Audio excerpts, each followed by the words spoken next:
abante. So yun lang po muna yung footwork. Wala muna ang mga komplikado. Ang mga komplikado lang naman po niya na yung mga umiikot na papaganon. Yun po yung dobling atras, dalawa ring.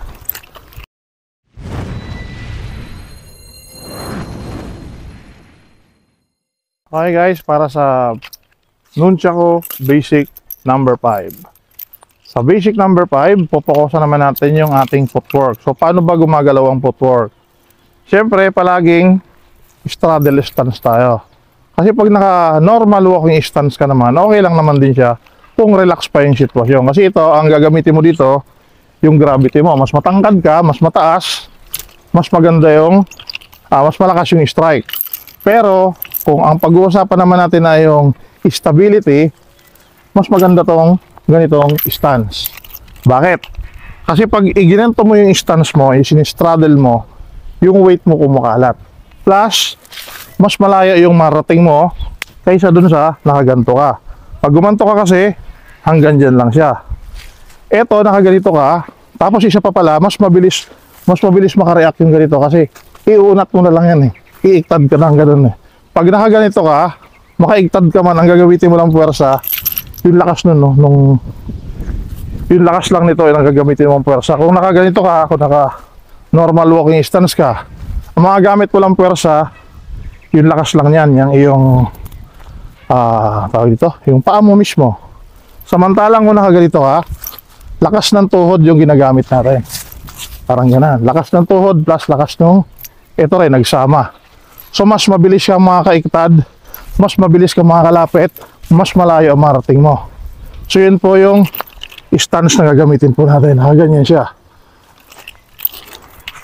So ganoon siya.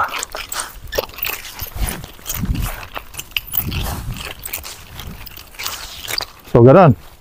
Next po ay paano naman yung footwork natin. Sisimplihan lang natin yung footwork.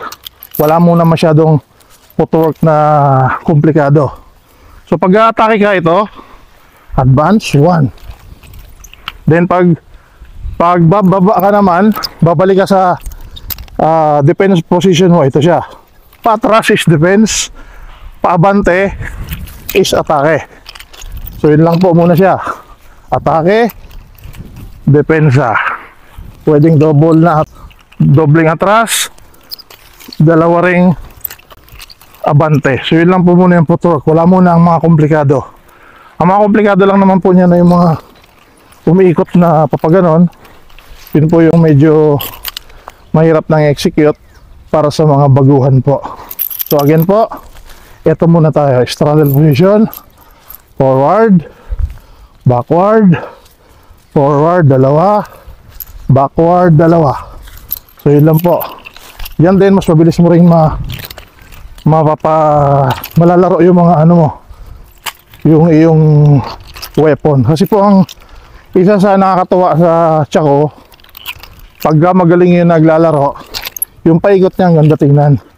Ito po, kaya lang naman ako nahilig dito. Hindi naman sa gagamitin ko siyang panlaban. Kasi kung panlaban lang din, di-knife na ako, mabilis pa itago, hindi pa ganong hinuhuli. Ito, pag dala-dala mo to, nakabukol. Tapos pag gagamitin mo sa labanan, hassle pa magdukot. Samantalang yung knife, paghugot mo, diretso na. Or bare empty hand na lang. Pero pag may weapon ng kalaban, siyempre gagawa tayo ng paraan para mag-equal yung situation. Dapat may weapon ka rin hanggat maaari. So yun lamang po. Teka lang, nalimutan ko. Kaya ko siya nagustuhan. Natutuwa ako dun sa yung mga paikot, yung mga diba? Para nakakatuwa yung skill na, parang gusto ko rin ako matutunan yung skill ng mga pagpapaikot na yan. Paano ba nila ginagawa yung kako? So yun po yung nakainggan nyo sa akin. So more on twirling.